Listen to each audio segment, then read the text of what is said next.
This Friday, Jamie Lee Curtis and Lindsay Lohan are back to switch things up in Disney's Freakier Friday. Totally, yes. It's an absolute riot, and the only movie that can be described as So much weirder than the last time.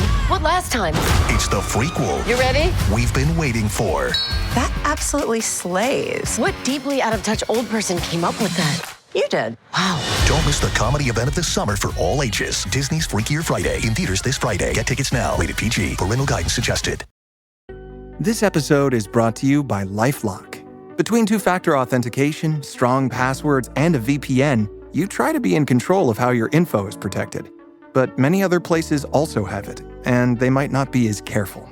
That's why LifeLock monitors hundreds of millions of data points a second for threats. If your identity is stolen, they'll fix it. Guaranteed, or your money back. Save up to 40% your first year. Visit lifelock.com/podcast for 40% off. Terms apply. Hey all, I'm Jamie Lynn Sigler, a mom, actor, and advocate. I know how overwhelming it can be trying to decide which treatment is right for you. I've been there. But you should know you're not alone. You can do this. Start with some research, talk to the community, and most importantly, don't be afraid to ask your doctor questions. You might find results that speak for themselves. That's how I landed on Kesimpta. Ask your doctor if Kesimpta, ofatumumab, could be right for you. You can check out the details at kesimpta.com. Pie in the Sky Media. This series contains adult language and descriptions of graphic violence throughout. Listener discretion is advised. 3, 2, 1. Hello and welcome back, Nation. This is the first new episode of Criminal Mischief. My name's Branden Morgan. I produce the show for the great Carolyn Osorio, still in her Halloween colors. Would that be, don't tell me, is that like a dark umber or a burnt pumpkin? What color is that? A burnt pumpkin, burnt Burnt orange. pumpkin. It's Yeah, nice. this is one of my fall jams. It's really- it's almost like the Reese's color. It looks like both of us are still living in Halloween past. Oh yeah. I'm you eating take my it from kids' your Halloween. kids? I'm Of eating my course kids' you Halloween are. candy. I'm eating it. My question is, why aren't you eating your kids' Halloween candy? You know what? Because I'm actually being good. And, Oh, you know, I'm it's such a... I can see you had the Reese's. What's your favorite? What's your Oh, I absolute don't know. I eat all of it. I have some junior. I have No. junior mints that I'm going to get into in a second. No, I'm talking about when you were a kid. Like, what was your favorite? Like, didn't you trade with your brother? I had a very strange favorite candy growing up. Gosh, if you say Twizzlers, I'm gonna just go over there and like. Twizzlers was number 2, but my number 1. What? Yeah, Twizzlers are delicious. First of all, Of course, I knew you were gonna say Twizzlers. no, my number 1. I don't think you'd ever get. Very specific. I just couldn't get enough of watermelon flavored Jolly Ranchers. You know what? I felt the same way about pineapple Jolly Ranchers, but they're really rare. They're rare. Pineapples. I'm not aware of that they even existed. Yeah. Right. It's like the color of it is like a brownish yellow, and it's so delicious. But yeah, I feel you on that. But my favorite was the Snicker. And then my sister and she liked the Reese's peanut butter cup, and then nobody liked the Three Musketeers. So they were like, Three Musketeers are weird. They're like the candy makes me tired. I don't know why, but this does. It tastes tired, but it's I wasn't really. Yeah, I was never into like the chocolate bars, like the Kit Kats or the 100 Grands or the Milky Ways or anything like that. Like I'll have one. I'll enjoy a Kit Kat every now and then. Okay, but I don't like. I'm not about like the chocolate candies, right? Like, and I'm all about it. So these are fighting words. No, I'm These more are- of like a gummy. I'm a gummy person a Oh lot. my gosh. What do you think of chocolate covered gummies? What's your take on that? Nope. What's your hot Nope. take? I think it's a bastardization of a perfect candy, and you can't just put chocolate on something and instantly it's better. No, that's A lot of people do, and they like it. no, it's a fallacy. Oh no! You know what my son loves is the freeze dried. Have you tried that? Where it's like freeze dried, and so it's like the gummies are, or like that kind of candy is freeze dried, and then it kind of tastes like space candy, but it's like he loves it. You should get him into therapy.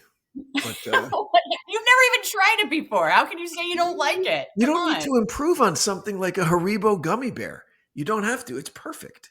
Okay, You well, don't- I You don't Okay. need to improve on Swedish Fish. You don't need to improve on Sour I'm Patch like, Kids. this is funny because a lot of people don't like Swedish fish, but I actually really like Swedish They're fish. delicious. They're delicious. Right. Okay. All right. So are Well, Twizzlers. there's something wrong with you. No, Twizzlers are a perfect candy. They're delicious. But why? Now listen, now I'm not hating on red vines, in terms of the mass market like licorice wars. Okay. I'll enjoy a box of red vines at a movie in Los Angeles because California, West Coast is red vines, East Coast is Twizzlers. I didn't know what red vines were until I moved west.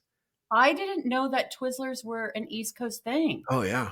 Interesting. Yeah, So you would actually have had to grow up eating Twizzlers to appreciate a Twizzler, because I grew up eating red vines. So like when they just were, they didn't exist. They didn't exist. I was like, what is this? This is disgusting. It's just how it was. Listen, where I grew up in North Jersey, things I didn't know about that like existed until I moved. And this was the 90s, so it was a while ago, but like I didn't know about red vines. I'd never had Mexican food, and I never had sushi. Like those, there are probably a few other things, but those were the first three real big ones. Sushi I still don't do, but now, I mean, living in Southern California, I'm within 5 blocks of 7 like awesome Mexican restaurants that I eat at all the time. I cook Mexican food now. It's really, become a staple of my diet. But until then, no. Man, you were missing out. Strange. Yeah, really strange. Speaking of New Jersey, you decided to kick off Criminal Mischief with a banger. Okay. Right? Well, this was your recommendation. I didn't need to know that the phrase family annihilator existed within the FBI lexicon. I didn't need to know that. Really? You'd never heard of that before? I'd never heard that it happened so frequently that there was a term for it within the FBI, a family annihilator. Yeah. Yeah. It's these guys who, it's like that Watts guy, I mean, that it's a very dramatic term. Yeah, it's very dramatic. Well, it's a very dramatic act. So I guess it requires a dramatic term. So yeah, absolutely. So what did you think about that? Did you heard of the case before? I had not. I came across it just kind of tangentially when I was researching something else, the DB Cooper connection for a different show that I had done. I did a podcast called X Marks the Spot. And the man, Forrest Fenn, who was responsible for hiding, he would have admonished me right there. I never said buried, for hiding a $2 million treasure in the Rocky Mountains. There was rampant speculation that he was actually DB Cooper. So I did a deep dive into the whole DB Cooper situation, which is a really fascinating story. And this guy's name came up because the timing matched like perfectly. Now, look, the timing for Forrest Fenn also matched really perfectly in terms of how did he have the money to do what he did on a like Air Force retiree's salary with a wife and 4 kids. Okay. Well, wasn't he an art dealer? Yeah, but where did he get his seed money to become an art dealer? Because he showed up in Santa Fe, New Mexico, and bought like a huge art gallery and had all of the seed money to start his collection. And he had enough money to it's like he had fuck you money because he was able to do whatever he wanted within a very strict and regimented and not easy to break into art world in Santa Fe. But he did it. And so everyone was like, where did he get the money? Where did he get the money? And so many things lined up, right? Like his aviation experience. He was a fighter pilot in Vietnam. Right. He had parachuted out of airplanes before solo. He had survival skills. He had vast knowledge of different types of aircraft.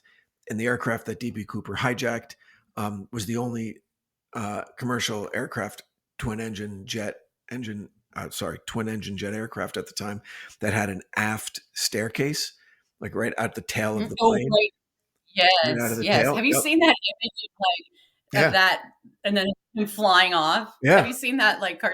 It's it really brings it into perspective of what that would actually be like. Absolutely. So you would imagine that someone with some experience and Forrest Fenn's experience was far more, incredible than that. He was shot down over Laos and had to eject and all that kind of shit. So, but anyway, so was it debunked with Forrest Fenn?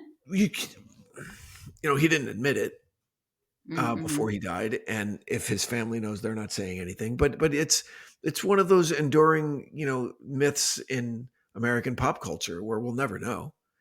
Right. And that's the same with this guy, with John List. Like, he Right. said he didn't do it, but there's still people who believe that he did, and it still comes up just because of the timing, and he had nothing to lose, and all of that. And much more so than Forrest Fenn, the artist's rendering of what DB Cooper looked like, the Wikipedia picture of List in jail when he's an old scraggly man, I'm like, that's an older version of the artist sketch of DB Cooper. That's the only thing that made me go, holy shit, that looks a lot like the guy. But then I don't think he has it just doesn't seem like he has the spirit of adventure to do something. Absolutely like that. not. Yeah, Absolutely. The obsessive compulsive disorder. Yeah. I mean, he could not be Mr. Cool Guy like DB Cooper was. So same question for you. Did you know anything about this case before I mentioned it to you?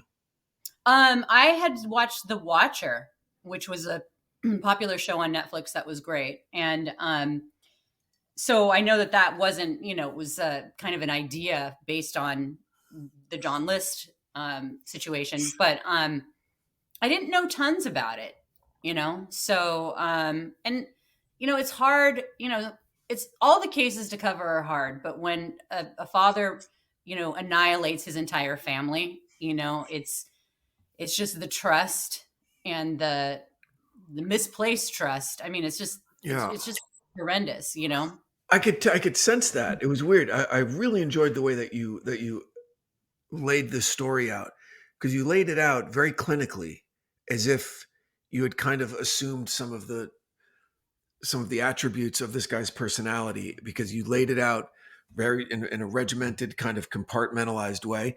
And the only time, and I get very emotional about this shit when it comes to kids dying and all that shit. But the only time where I went, oh fuck, with his son that he had to shoot like 10 times, right? Because everything else was clean. Boom, back of the head. Boom, don't see it coming. Boom, put him in a sleeping bag, arrange them in the room, cover their faces, like all of that shit. But before we get to all that, which we already kind of did, but so he was an accountant. He worked at a bank. Had this huge house in Jersey. Awesome, great.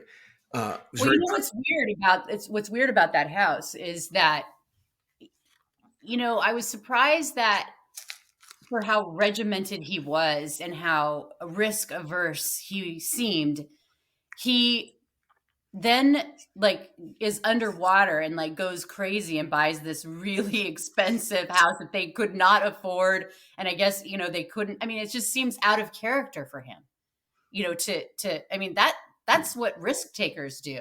That's Right. living above your means. That's not buttoned up accountants who, count widgets.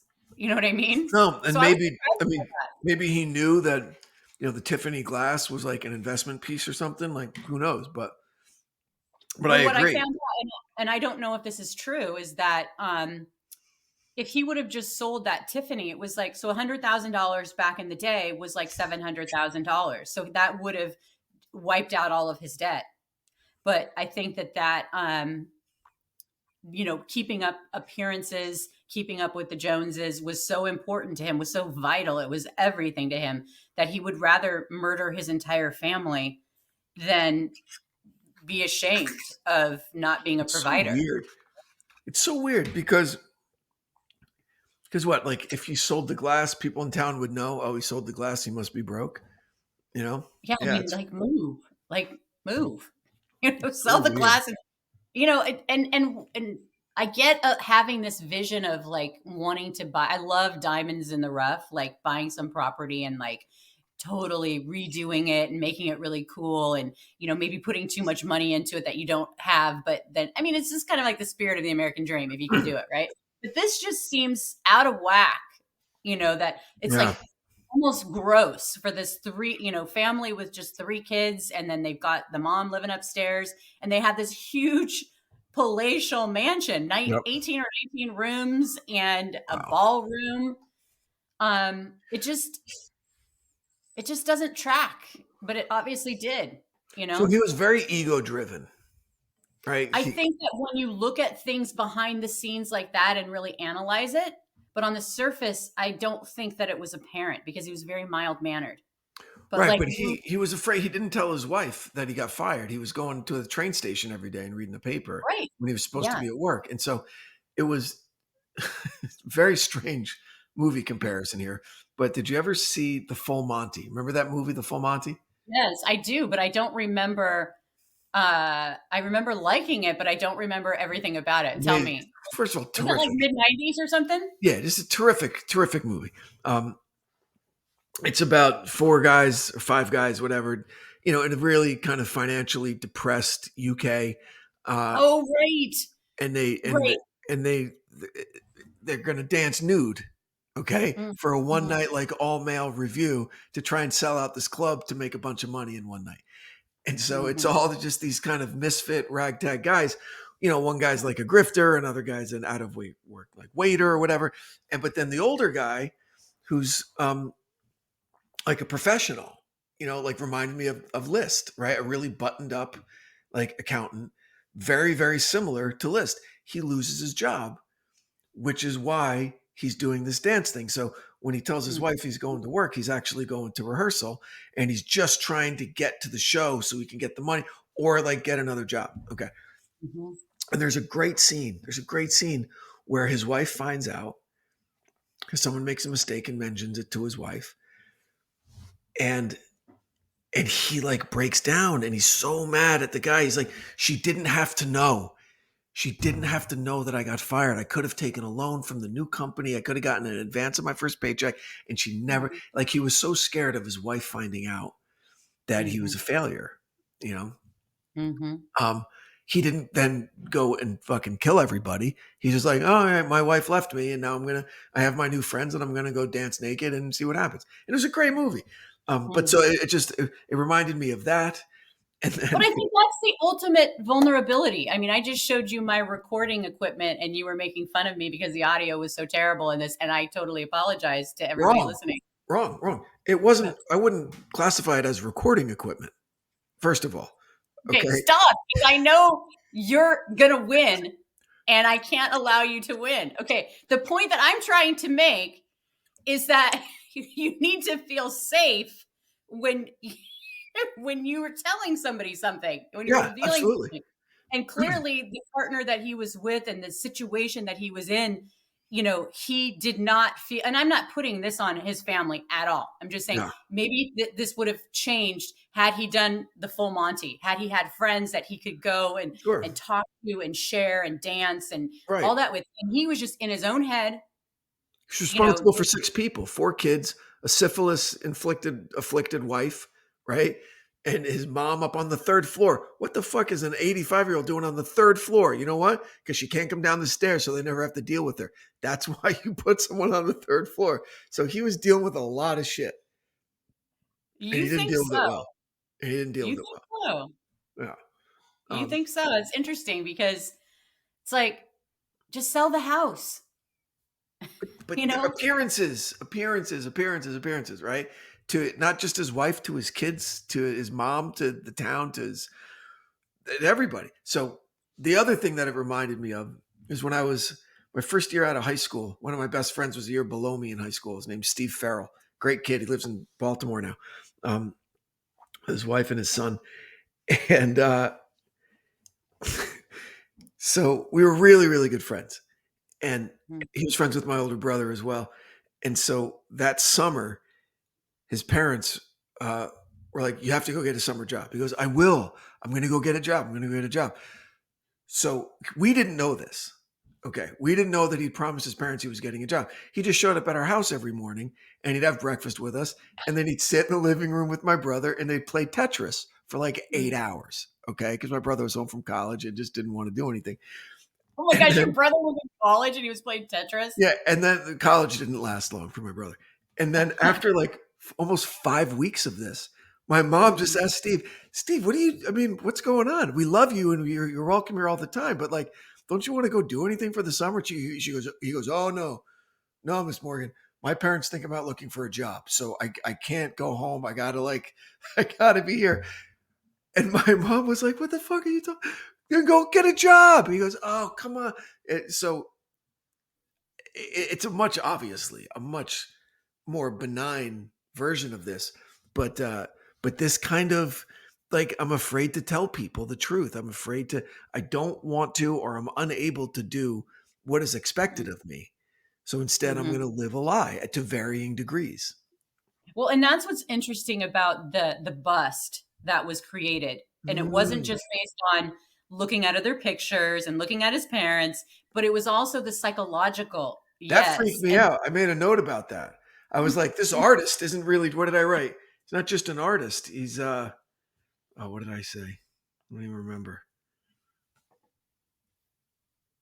Oh, he's the interesting stuff about the sculptor, really more like a profiler, right? Like that's what affected the sculpture, like the sagging this and the big thick glasses to hide behind. And I'm like, holy shit, this person's he's looking into my soul. But like, I mean, I my glasses off. I'm not hiding behind anything. You're hiding. Well, you've got clear glasses. You're like, look at me. I'm just like, you can't. I don't want you to see my eyes. See right there. Boom. You can't see what I'm looking at. Glare. But I think it's like, we love that, right? I mean, it's just so like, it was full circle. It happened immediately. Like, I think 10 days after the show came out, and the glasses were the glasses that he picked were the exact glasses. Yep. I mean, it's just incredible. And that just shows the power of, it doesn't always solve things, but it really, when it does, it's really satisfying, especially in this case, because this guy thought, hey, if they had not done this, he probably never would have been caught. Hey all, I'm Jamie Lynn Sigler, a mom, actor, and advocate. I know how overwhelming it can be trying to decide which treatment is right for you. I've been there. But you should know you're not alone. You can do this. Start with some research, talk to the community, and most importantly, don't be afraid to ask your doctor questions. You might find results that speak for themselves. That's how I landed on Kesimpta. Ask your doctor if Kesimpta, ofatumumab, could be right for you. You can check out the details at kesimpta.com. A lot of people have just gotten away with shit and changed their identity and moved and lived out their lives and died. And some of them are, some of them decide to, leave these notes or deathbed confessions, and those are very, very interesting stories. But this guy, thankfully he got caught. But I mean, let's talk about how he murdered like an accountant would murder. Okay.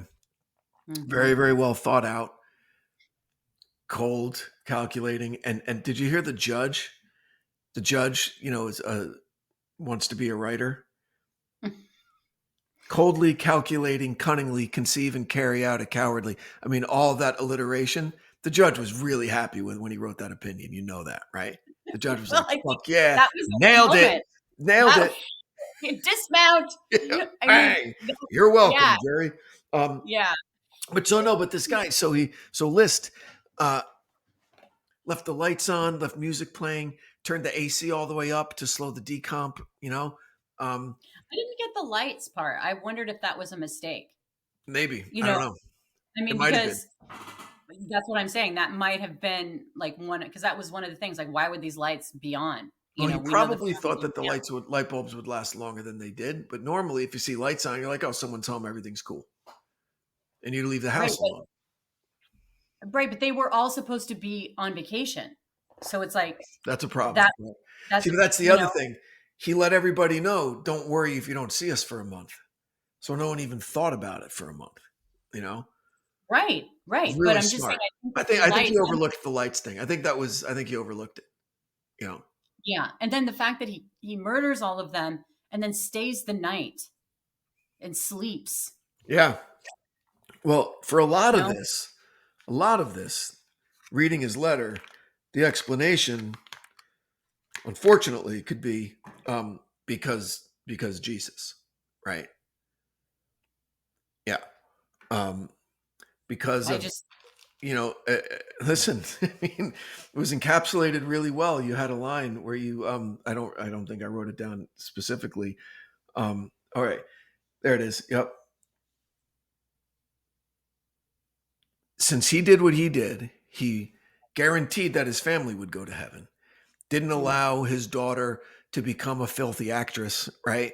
And move to LA and destroy the family name. Guaranteed that they would go to heaven. And he knew that he could confess and also go to heaven. So that's the problem, obviously, right there. My major problem, one of many, with Christianity specifically, when you call something a religion that's actually, a cult of human sacrifice, you get these ideas, right? You get the ideas. I think that in religion, in all across all religions, there's people who pervert, teachings that other people absolutely believe in, and this was a massive perversion for his own purposes. I don't think it's a perversion. It's scripture. So it is. You confess your sins, you go to heaven. That's it, period. No matter what it is. If you accept Jesus into your heart before you die, you can do anything that you want, right? Well, I think there needs to be a clause in there, and maybe there is. They've been pushing the Vatican for generations, because the Vatican, I think they finally switched course on it, but like children that die before they're baptized, children, blameless, okay? They go to purgatory. People are like, what the fuck are you talking about? Like actual believers, Catholics who have that horrible tragedy of losing a child before baptism, or before, but it doesn't matter before baptism, losing a child. And then they're also saddled with the additional burden of knowing that they're not going to be able to see their kid in heaven when they die because they're in purgatory. And the church just turned a blind eye. They go, hey, look, that's what God says. That's what the big dude upstairs says that the facts are. So that's how it is. Because according to the scripture, we are born in sin and then commanded to be well. Right? So this is a manifestation of that. But you hear it laid out perfectly because he said it. I killed them, so I know that they went to heaven, and I will confess my sins, and I'll see them in heaven when I die. And he was cool with it. I think he was, and that's why this is so hard, because the idea, I know right now, Gary Ridgway, the Green River Killer, believes that he's been saved and proselytizes to the people who write into him and has a whole marketing machine behind that to like bring a flock. And the idea that they think in their minds that they will be saved is just another layer of it makes me sick. Yeah. Son of Sam, a fraction of Ridgway's body count, David Berkowitz. Okay. Son of Sam. Killed 6, wounded 7, excuse me, in the 70s in New York. You know what his new name is now? He's not the Son of Sam anymore. He's the Son of Hope. And he runs a Christian ministry. Yeah. That he started at fucking Attica, upstate in New York. Okay. And he's like, that's cool. That's what I do now. Because Jesus loves me and I'm going to heaven because I confessed and I know what I did was wrong. Okay, but this is what I'm doing now, and I'm helping these other hardcore criminals find Jesus so they can also wipe their conscience clean and scapegoat it and put it all on Jesus. Do you think that John List actually believed that? Do you think that he used it for his own purposes, to convince himself? Do you think he actually believed it? It's a dangerous question to ask me, and because I vacillate a little bit. Do I believe that people have strongly held legitimate religious beliefs? Today, I'll say yes. I think so. Yes, I think so. I also think that a lot of people use that as a shield more than as, like a lot of the evangelical Christians, a lot of these people that, that claim to follow Jesus, but then hate immigrants, right? And hate gay people and hate, completely like subverting the teachings of Jesus, which is love thy neighbor as you love yourself, welcome the immigrant as if you, and so it's just the hypocrisy of it is really gross. Well, and that's why I was talking to Ken Lanning about, like, okay, wait, number one, thou shalt not kill. Sure. Like, if you do, that should have stopped everything, right? From It's the Old very Testament. That's right, old. exactly. That's So Old that's why, Testament. But then here comes the Nazarene, right? Gentle Jesus, meek and mild. Through me, you get to heaven. Come on. If you don't, you burn in everlasting fire for all of eternity. But I love you. Look at So how come scary on. you got. Oh my gosh. So, I know. so all of that Old Testament where God is a bully and is going to, destroy you, and there are all of these commandments and all the shit you can't do. The New Testament, there's a ripcord. You can say, oh, wait, I could just do this. Oh, and I'm cool now. Great. Well, what do you think about the letter? What did you think about the letter? It's like he was leaving instructions, like he was going on vacation and leaving instructions for the person who was house sitting. Like, it was so coldly written, in my opinion. Yeah, no, not to say anything I of your agree. performance. Not to say anything of your performance. Your performance was spot on. But I can't figure out if no. you're giving me shit or not. I love your acting chops. They're great. But he wrote it. He was, again, finding it was to a clergy member, right? Explaining, laying out his case to a member of the cloth who would understand it. I'm sure this clergy guy's going, oh, too bad, but he gets in. He gets his eternal reward because he knows he knows the rules. And too bad he had to do all this. But wouldn't that mean that he would have to actually confess it to somebody? You know what? It depends on which branch of Christianity. I think it's if just Jesus is in your heart, right? If you accept Jesus as your personal Lord and Savior before you die. I don't know if you have to proselytize it, or if you have to shout it from the rooftops, or if the Quakers are like, the Lord dwells within and can be summoned with a whisper. You don't have to like scream it, right? But then I think you have the Baptists that are like, the louder the better. So you never know. I think that's an interesting thought thought experiment of, so if he did confess it within his religion, would the preacher then not be able to tell police, like, here's John List? He's been, look, that's a covenant between you and your clergy. It's the same like talking to a doctor or talking to your lawyer. I think there's the crime fraud exception to all of it. Or if you're going to hurt yourself, or if you tell a priest, I'm going to go kill somebody, or I'm going to kill myself, then yeah, I think they're bound, by contemporary kind of laws to report that, because if he actually believed that, then he should have confessed right away to somebody and then taken his punishment for it, and then been able to go to heaven once he, if that was his belief system, he didn't have to, get to live his life. Sure. Running from it Right. lets us know that he knows he did something fucking horrible. Well, that's what I'm saying. I think that he totally, full circle, like, it was never about the religion. It was what he used it to, do whatever he wanted. He lived a life for almost another 20 years. He got remarried. Colorado's beautiful, right? I mean, he was living in Denver. It's a great city. He found an accounting job, the clear air. Why not? A girl.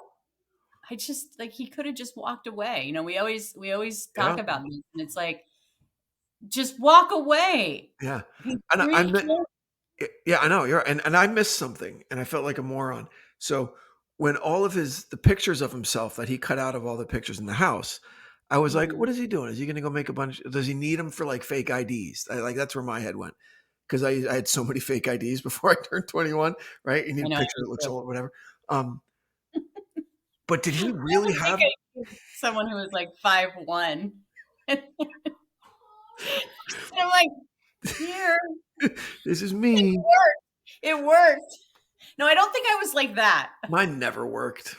The only one that ever worked for me is I had a roommate that I looked a lot like, and he was 3 years older than me. So I could drink on his ID starting when I was 18. It was great. But no, so he cuts out all those faces from the pictures. Yeah. Do you think he really had the foresight? It was like, so no one will be able to tell anyone what I look like or show anyone what I look like? Well, it worked, Brandon. And I don't know if you saw Did you see his picture? I mean, he looked like the most boring, unidentifiable. I can't even think about what he looks like right now from that photo. You're a cop. Who's the first person you call then? His parents or brothers or sisters or any siblings or any family or friends? I'm like, hey, you got a picture of this guy? Like, did he make sure that all pictures of him were destroyed? Well, you got to remember, this is before the digital age, so it's Sure, of course, but and he seems like the type of person where he probably didn't have a lot of friends. And maybe he was the type of person that when there's a photo, he's like kind of slinking over, or he's just not involved. Yeah. He must have known. You're 100% right, because it worked, right? Yes. Like, that was obviously something that he thought through and got rid of all of the evidence, and it worked because there were no other pictures. They had one. They found one picture of this fucking guy. Yeah, and he was an only child, and like, if his, we don't know. It sounds like his parents were very religious and his mom was very overbearing. And, if they're not the type of parents who took a lot of pictures, I have no idea. I'm just saying that clearly he knew that there weren't a lot of pictures out there, because why would he take the time to cut them out if he knew, hey, there's probably only like one or two and I'm good to go. Well, but then if he did everything like an accountant would, and including he bought a gun the way an accountant would buy a gun instead of the way a criminal would buy. He should have bought a gun the way a criminal would buy a gun. Right. He did it legal and got the permit and got fingerprinted, and that's what wound up fucking him up. Right. Mm-hmm. He could have just hopped over any of the Hudson River crossings and been in the city and bought a gun off the street with no questions asked, like, in a second. But he probably didn't know that, and he went and he did it the right way. And that's what got him. Right. Because the fingerprint. Right. Because I was actually thinking that through, and I'm like, well, didn't they take a bunch of fingerprints at the house that night? Because this is the only one they had was the permit fingerprint. I mean, it just seems like, gosh, did he wipe everything down? I That mean, would be crazy if he wiped everything down in the house. What I'm saying, in a 19 room, I don't know if it was 19 rooms or 18 rooms plus the ballroom, but his car at Kennedy Airport, right? His car was way out at Kennedy, and did he wipe that down? Because Kennedy Airport's far. I mean, like a 2-hour drive to get out to Long Island from New Jersey. I think that he must have, because they were like showcasing like the fingerprint. Yeah. And had he not done that, like, how would they have proven that it was him? If they hadn't, you know what I mean? If they didn't have fingerprints, would that have been reasonable doubt? Like, that's scary to think about. Absolutely would have. Yeah. I mean, because otherwise, think about it the other way. If I'm his defense attorney, okay, in the absence of that fingerprint, you know how much I would just tear into the whole America's Most Wanted sculpture kind of thing. You can make that seem ridiculous in a second. Okay. Well, I don't know if you've seen it, but the glasses and then the side by side. Sure, yeah. And if I'm the defense attorney, I walk in with 10 dudes off the street that look just like that motherfucker, with the glasses, with the fucking skinny neck, like all of that. Okay. All right.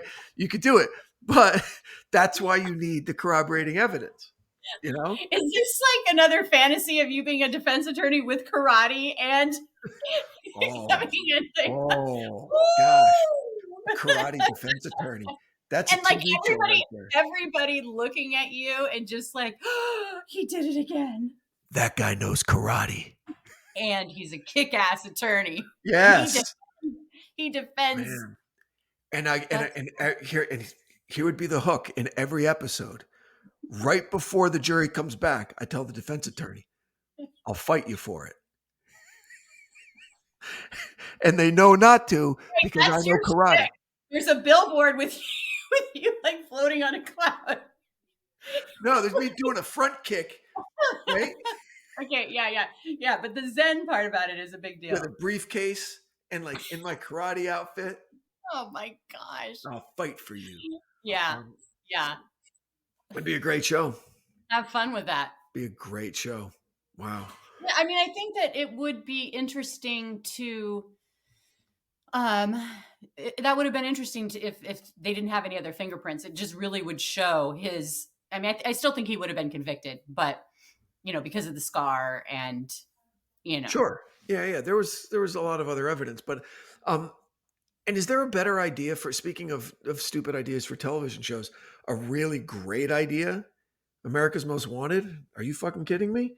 Right? Like that shit actually works. You mean a reboot of that? I think No, is it over? just the show in general. Oh, right. I mean, I was totally thinking that too. How and that how was they're born like, from I can such see. a terrible tragedy. Okay. Yeah. The guy loses his son in a horrific way.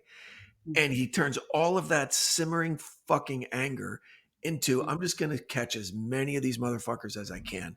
And I'm going to have a huge audience on network television every week. And all of these people just sitting on their couch, sipping beer and eating TV dinners are going to go, I know that motherfucker, and call in. And I'm going to be famous for a minute. And it worked.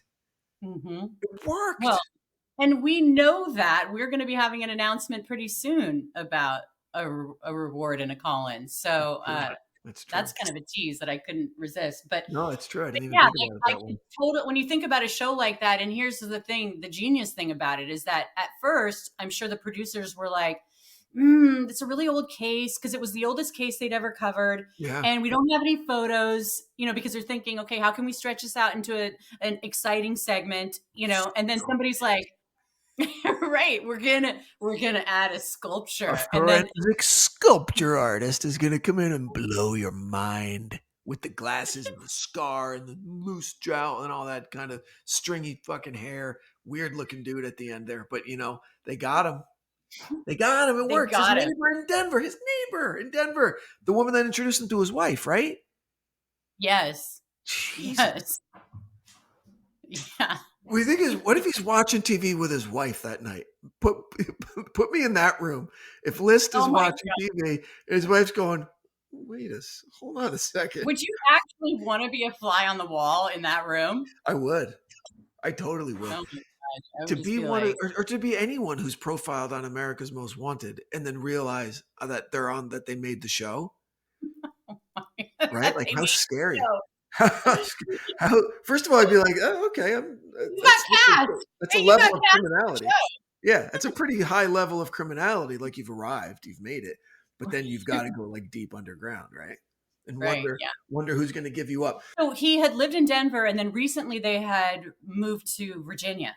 So that's where he was, and he'd gotten a job as an accountant. Surprise, surprise. Another accountant. And his new wife was like, he didn't do it. This isn't the husband that I know. I mean, Can you imagine from her perspective, like what that would be like? Yep. Knowing that he'd been living this lie, this horrible, horrible secret, and he's your partner. I mean, gosh, that you'd almost have to do that. That's why I'm saying, like, these are hard ones, because it's like the annihilation of a family, it kind of just takes your breath away. It's so awful. But think after that, it gets into, it's like Dostoevskian, right? Have you read Crime and Punishment with Raskolnikov? Like what's worse? So long ago. Mm-hmm. Is worse is committing murder or getting away with it, right? Like, is he haunted by, these are his kids that he raised, 4 kids. Well, that's why for me, the religion part is not so much like I want to damn like you do. That's not what appeals to me about thinking about and talking about this story. What appeals to me about it is the idea, or as a thought experiment, like that he actually believed it, that he could do this to his children and think that it was okay. Right. And what it takes to get into that mindset, and what manipulations and lies you have to tell yourself. And if he actually believed it, or if it was just like, this is what I'm going to say, because I got to say something. See, that's really interesting. And there, I don't think there's a hard and fast answer for it. I don't have an opinion on it. I can make an argument either way. But what just popped into my head, the late great Christopher Hitchens, he was this great atheist and religion hater, and he wrote great books, and he was so well read and so well spoken, and I've watched so many of his lectures and his debates. And one of the things that he always goes back to, and I forget who the quote was, but he would always quote this person that he would say, good people will do the best that they can. Bad people will do the worst that they can. But to get a good person to do a wicked thing requires religion. And so... Well, I would say it just requires somebody who can really manipulate. And usually it is cult leaders or religious groups that go way out of bounds and way out of, Right, but right, but to really parse that quote, I think what he's talking about is you need a religion that boasts revealed truth, okay, from a supernatural being, so you can't really question it. Like, oh, these are the rules, so they have to be true. And that allows a framework for you to be forgiven, no matter what it is. Absolutely. Okay? I mean, we've talked that what about you're doing is righteous. Look at the Crusades, for example, or the Inquisition, for example, like all of these things where otherwise normally cool people and good people wouldn't think about murdering someone. Be like, oh, they get caught up in this. Oh, well, I have to. God wants this to happen, and it's okay if I do it because it's righteous, and I will be forgiven, and I'll still get in the kingdom of heaven, and I'll get my eternal reward. Right. So, for this guy to look at his 4 beautiful children and his loving wife and his mother that raised him, to say the best thing that could happen to them, the best thing right now, is for me to put a fucking bullet in each one of their heads because that guarantees that they'll get into heaven. And then I will confess and I'll ask for forgiveness and then I'll see him later. And what, they'll apologize over what, like a bucket of popcorn up in heaven? Say, hey, remember that time I shot you in the face? I'm really sorry, but it was the best thing at the time. I was doing it for you. I was doing it because I love you. Right. And I think that, there's again, it comes down to human nature, a really charismatic leader, that framework that's required, like the Hail Bot people. That became their religion, that Heaven's Gate. I mean, that when I remember that so clearly because it was so like, what? Remember all their clothes like neatly folded and piled up with their shoes on top, and they were in some weird bunker, and then they weren't in a weird bunker. They were in a palatial estate outside of San Diego, and they were all dressed in all black. And they had on black Nike Decades. They all had the same shoes on. That's right. But weren't they in bunk beds or something? All in bunk beds, like a military, like kind of cots. Yes. And then the dear leader covered all of their faces with a cloth, and then he drank his Kool-Aid, and then they were all gone, like 40 fucking people. Right. And here's the problem. Not to cut you off, but I'm sorry that John List didn't get his due. He should have drank his Kool-Aid, but here was his get out of jail free card, because he still had some living to do, right? Oh, I'm just saying, why not eat that last bullet, right? Eat that last bullet and go join him now. No, because suicide means that you go to hell and he's not going to see his family. Right. And that's what he could tell himself in order to save himself. Right. So I'll change my identity. I'll get a new thing. I'll move to Colorado and I'll meet a woman. I'll get married and have a great time. I'll have a good additional 18 years. Okay. Right. Mm-hmm. And then when he's in prison, that's what Frank does when he was in prison, Ken Lanning, and he was trying to get it overturned so many times. He was trying to get that confession letter thrown out. And it's like, he wanted the spotlight. This is why I'm not guilty. This is why I shouldn't, you know what I mean? Like, he still is getting that attention and still living that life, because why wouldn't he just take his lumps? Like, dude, you've done it. Like, what? Just, it's done. But he still wanted that attention. I mean, is there any way that he's possibly getting out? No. No. Why keep going through that whole thing? I know. See, the problem with not being a believer is that I feel like that this guy just got away with it. He did. Just got away with it. He had to live in a box for several years at the end of his life, but he didn't get shot in the back of the head. And I hope he had nightmares of his kids every single night, See, that's the thing. He got to live for 18 more years on the outside. He got away with it, right? Yep. He got away with it in prison because in his mind, I'm still going to heaven. Yep. And so he got away with it. And that's the part, because and he got free medical, free dental, and free cable also for the rest of his life when he was in jail. I mean, and he could sit there and do his spreadsheets, you know, and you know that would be like, you know, great. I can control my cell. I can control everything in here. Yep. You know, so I'm glad he obviously glad that he was caught. Glad that there was some resolution, but it's maybe still some bad shit happened to him in prison that we don't know about. Let's hope.